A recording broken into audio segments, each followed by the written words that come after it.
नमस्ते व्यूअर्स, मैं अदिति जैन आप सभी का स्वागत करती हूँ। सबसे पहले तो मिल्क डे या वर्ल्ड मिल्क डे के आप सभी को हार्दिक शुभकामनाएं। आज हम आरोग्य लक्ष्मी के डायरेक्टर्स वैद्य श्री कृष्ण खांडेल जी और वैद्य माधव सिंह बाघेल जी से कुछ चर्चा करेंगे दूध के विषय पर, इसकी महत्ता और भी कुछ जो हमारे सवाल हैं वो आज हम पूछेंगे।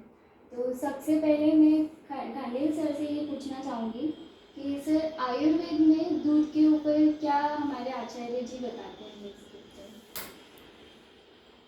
दूध प्रवरम जीवनीयानाम क्षीरमुक्तम रसायनम।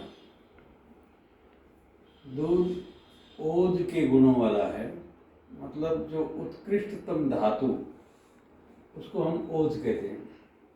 वही हमारी इम्यूनिटी, वही हमारा बल, वही हमारी सोचने समझने और काम करने की ताकत है।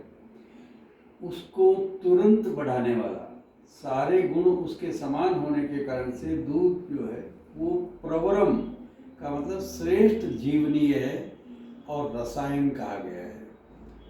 दूध के बारे में बहुत सारी अवधारणाएं गलत चल रही हैं, लेकिन वो आजकल के दूध के बारे में चल रही है। हमारा पर्पज ये है कि जो गोदुग्ध है वो सर्वश्रेष्ठ है और उसमें कोई विकार नहीं है, किसी प्रकार का दोष नहीं है।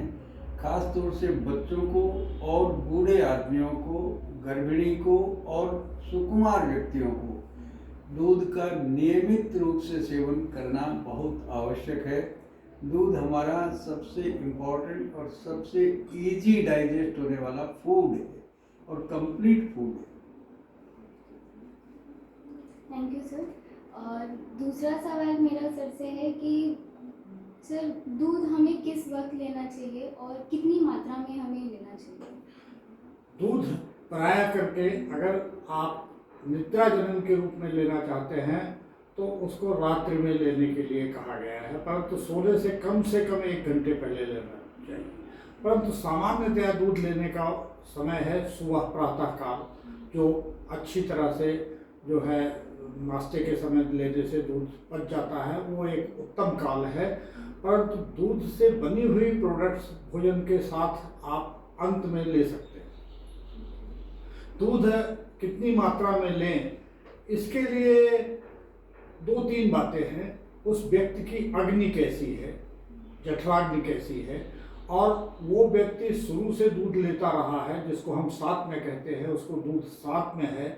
इन सब के आधार पे मात्रा व्यक्तिगत रूप से तय होती है।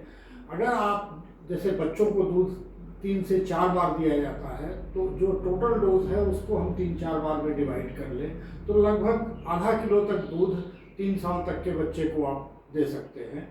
परंतु जो बड़े लोग हैं, अन्य आहार ज़्यादा मात्रा में लेते हैं, तो मिनिमम 250 ml दूध एक बार ले या उसको आधा आधा करके 2 बार में ले तो ठीक रहता है।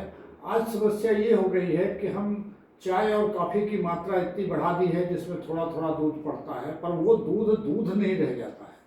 लोग ये कहते हैं हम तो चाय बना के ले लिया, हमने कॉफ़ी डाल के ले ली, परंतु उसका संस्कार हो जाता है, उसको आपने गुड़ परिवर्तन कर दिया है, तो वो दूध के गुणों वाला नहीं रह जाता। और सर आज हम देखते हैं कि काफ़ी सारे मार्केट में सप्लीमेंट्स आते हैं दूध की शक्ति को बढ़ाने के लिए, तो क्या सर हमें लेना चाहिए या नहीं लेना चाहिए, या कौन लोग इनको ले सकते हैं। मेरा स्पष्ट मत है कि दूध अपने आप में कंप्लीट फूड है। जैसा कि मैंने कहा, दूध में प्रोटीन्स, विटामिन्स, फैट्स जितनी आवश्यक मात्रा में होनी चाहिए उतने हैं। इसलिए मेरा बिल्कुल स्पष्ट मत है कि इसमें कोई और चीज़ नहीं मिलाई जानी चाहिए। यदि कोई चीज़ मिलाई जाती है तो उसमें कुछ डाइजेशन पावर बढ़ाने के लिए और कुछ ड्राई फ्रूट्स, हल्दी, सौंठ या अदरक जैसी चीज़ मिला सकते हैं, बादाम, अखरोट जैसी चीज़ मिला सकते हैं। लेकिन ये बॉर्नविटा या कम्प्लान जो कहते हैं कि बढ़ते बच्चों को देना चाहिए, उसका पर्पज़ यही है कि उसमें कुछ एक्स्ट्रा प्रोटीन, एक्स्ट्रा कार्बोहाइड्रेट और एक्स्ट्रा कैलोरी उसमें देना। और एक्स्ट्रा कैलोरी सब बच्चों को पूरी तरह से सूट करेगी ऐसा संभव नहीं होता। इसलिए मेरी दृष्टि में दूध या तो केवल अकेला लें या फिर कुछ जो घरेलू उपलब्ध ड्राई फ्रूट्स और हल्दी अदरक जैसी सौंठ जैसी चीज़ें हैं उनको डाल कर।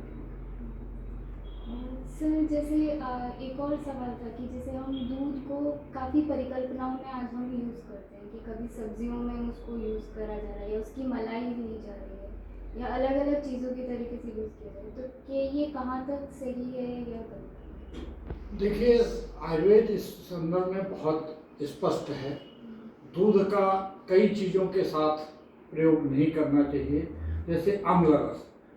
ज़्यादातर फ्रूट्स जो है अम्ल रस वाले होते हैं और फ्रूट्स के साथ तो दूध बिल्कुल प्रयोग नहीं किया जाना चाहिए।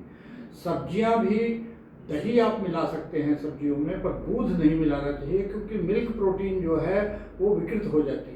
तो इसलिए दूध की क्रीम को सब्जियों में नहीं मिलाना चाहिए। उसके लिए अलग जो दूध के बाई प्रोडक्ट्स हैं, दही है, मक्खन है, उनका प्रयोग किया जाना चाहिए। इसलिए दूध को आप अलग रखें। नमक के साथ दूध नहीं लेना, अम्ल रस पदार्थों के साथ दूध को नहीं लेना है। ये मूल सिद्धांत है आयुर्वेद का, जो अच्छी तरह ध्यान में रखना चाहिए। और इसके अलावा सर आप जो चाहें दूध के ऊपर और कुछ प्रकाश डालना चाहें? दूध के प्रकार आप पूछना भूल गई। सबसे बड़ी इम्पॉर्टेंट है अष्टौ क्षीराणि। आयुर्वेद में 8 प्रकार के दूधों का वर्णन है और सबकी अपनी अपनी अलग इम्पॉर्टेंस है। आज आप देखिए ऊंट का दूध किस भाव बिक रहा है, 1 लाख रुपए लीटर तक बिक गया है विभिन्न व्याधियों की चिकित्सा में। आयुर्वेद में राजयक्ष्मा की चिकित्सा के लिए जो है बकरी का दूध, आपको याद हो कि महात्मा गांधी जो है बकरी ही पालते थे क्योंकि उनको राजयक्ष्मा हुई थी और उस राजयक्ष्मा की चिकित्सा के लिए उन्होंने बकरी का दूध पिया। तो इस प्रकार से बहुत सारे दूधों का वर्णन है और उन दूधों का अपना इम्पोर्टेंस है। परंतु आयुर्वेद में गोदूध जो सबसे लघु और सबसे उत्तम कहा गया है, तो इसलिए गोदूध सबसे बढ़िया है। परंतु महिष दूध मीन्स भैंस का दूध, भैंस के दूध में फैट ज़्यादा होती है, तो जिनकी अग्नि अच्छी है, भूख अच्छी लगती है, वो और मोटा होना चाहते हैं, नींद अच्छी लाना चाहते हैं, वो लोग जो है भैंस के दूध का प्रयोग कर सकते हैं। परंतु जिनकी अग्नि कमज़ोर है, बच्चों को भी अगर उनको डाइजेशन नहीं हो रहा है, किसी चीज़ की फूड एलर्जी हो गई है, बार बार उल्टियाँ हो रही हैं, तो उनको बकरी का दूध जो है पिला सकते हैं। तो इस प्रकार से इन दूधों का भी अपना महत्व है और उनको निश्चित समय पे अच्छी तरह से करना चाहिए। लेकिन नारी दुग्ध बच्चों के लिए, खास तौर से नियोनेटल जो सद्यजात बच्चे हैं, नए बच्चे हैं, नवजात बच्चे हैं, उनको अपनी माँ के अलावा किसी और दूध का सेवन नहीं करना चाहिए। ये भी स्पष्ट रूप से लिखा हुआ है। माँ के दूध की बराबरी कोई भी गाय, भैंस, किसी का भी दूध नहीं कर सकता। इन एब्सेंस टू दैट, अगर वो नहीं है तो फिर गाय या बकरी का दूध लेना चाहिए। लेकिन कुछ जगह ऐसी है जहाँ पहाड़ों पर गाय और भैंस नहीं मिलती है, वहाँ पर भेड़ का दूध लिया जाता है और वह भी उतना ही उपयोगी है, लेकिन वो पाचन में थोड़ा मुश्किल है।